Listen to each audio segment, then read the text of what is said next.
எப்படிப்பட்ட சக்தி வாய்ந்த ஊரா கும்பகோணம்? பூமியோட முக்கிய சக்தியே இங்கதான் இருக்கு. தமிழ்நாட்டின் தஞ்சாவூர் மாவட்டத்தில் அமைந்திருக்கும் கும்பகோணம் பற்றி அறியாத நபர்களே இருக்க மாட்டார்கள். கும்பகோணம் ஒரு கோயில் நகரமாக திகழ்ந்து வருகிறது.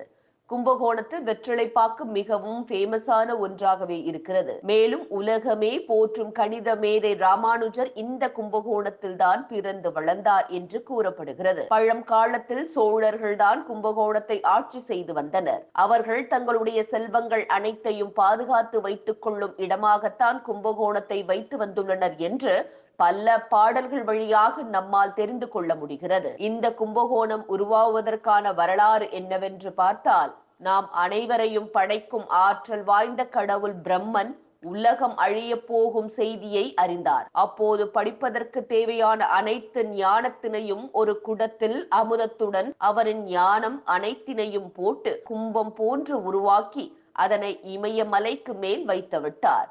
ஆனால் உலகம் அழியும் போது ஏற்பட்ட சுனாமியின் போது இமயமலையின் மேல் இந்த கும்பம் தண்ணீரில் அடித்துவிட்டு ஒரு இடத்தில் போய் ஐக்கியமாகிறது. அந்த கும்பத்தினை நோக்கி சிவபெருமான் ஒரு வில்லம்பினை எய்கிறார். மேலும் அந்த இடத்தில் ஒரு சிவலிங்கத்தினை உருவாக்கி அந்த லிங்கத்தில் அவரும் ஐக்கியமாகி விடுகிறார். இவ்வாறு அந்த குடம் என்று அழைக்கப்பட்ட கும்பம் அங்கு சென்று விழுந்ததால் அந்த இடம்தான் கும்பகோணம் என்று அழைக்கப்படுகிறது. இத்தகைய அதிசய நிறைந்த கும்பகோணத்தில் தான் நவக்கிரகங்கள் நிறைந்த கோயிலும் அமைந்திருக்கிறது. அது குறித்த வீடியோ தற்போது இணையத்தில் வைரலாகி வருகிறது. தமிழ்நாட்டில் மிகவும் அதிகமான கோயில்களை கொண்ட ஊர் எது தெரியுமா? மிகவும் அதிகமான கோயில்கள் நிறைந்த ஊர் என்றாலே அது கும்பகோணம் தான். கும்பகோணத்தை சுற்றிதான் அனைத்து நவக்கிரகங்களின் கோயில்களிலும் அமைந்திருக்கிறது. இதன் காரணம் என்னவென்று பார்த்தால், சூரியனின் வெளிச்சமானது பூமி கடிகாரத்தை போன்று சுற்றி கொண்டிருந்தாலும் கூட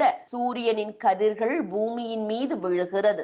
மேலும் சூரிய கதிர்கள் பகல் மட்டுமின்றி இரவிலும் கூட பூமியின் மீது விழுகிறது. அவ்வாறு விழும் கதிர்கள் நேரடியாக படும் இடம்தான் இந்த கும்பகோணம். இந்த கும்பகோணத்தை சுற்றி நவக்கிரகங்களின் கோயில்கள் அமைந்திருப்பதால் சூரியனின் கதிர்கள் சுக்கிரனின் மீது பட்டு கும்பகோணத்திற்கு வரும், புதன் மீது பட்டும் கும்பகோணத்திற்கு வரும். இது போன்று ஒவ்வொரு கிரகத்தினுடைய கதிர்களையும் சூரியன் வாங்கி கொடுக்கும் இடம்தான் இந்த கும்பகோணம். எனவேதான் கும்பகோணத்தை சுற்றி நவக்கிரகங்களின் கோயில்கள் அமைந்திருக்கிறது. கும்பகோணத்திற்கு சென்று ஒரு நாள் இரவாவது தங்கி வர வேண்டும் என்று நம் முன்னோர்கள் கூறி வருவதற்கும் இதுதான் காரணமாக இருந்திருக்கலாம். மேலும் நல்ல வெளிச்சமாக இருந்தாலும் கூட புதனின் கதிர்கள் நம் உடலுக்கு கிடைக்கும். மேலும் இந்த கும்பகோணத்தை சுற்றி அமைந்திருக்கும் நவக்கிரக கோயில்களுக்கு ஒரே நாளில் சென்று அனைத்து கடவுள்களையும் தரிசித்து வருவது மிகவும் சிறப்பான ஒன்றாகும்.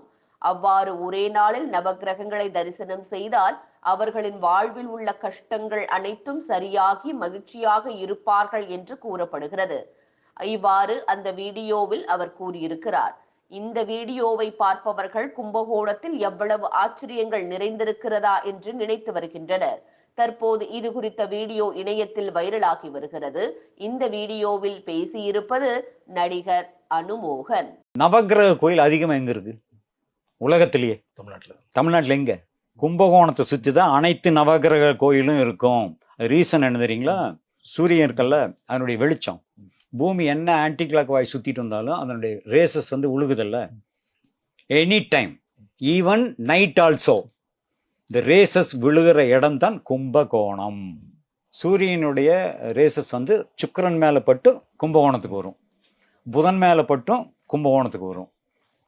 ஒவ்வொரு கிரகத்துடைய ரேசஸ் சூரியன் வாங்கி கொடுக்குற இடம் தான் கும்பகோணம். அதாவது சுற்றி நவகிரகங்கள் அங்கே இருக்குது. அதனால தான் இரவிலும் கூட அங்கே போய் தங்கி வரணும்பாங்க.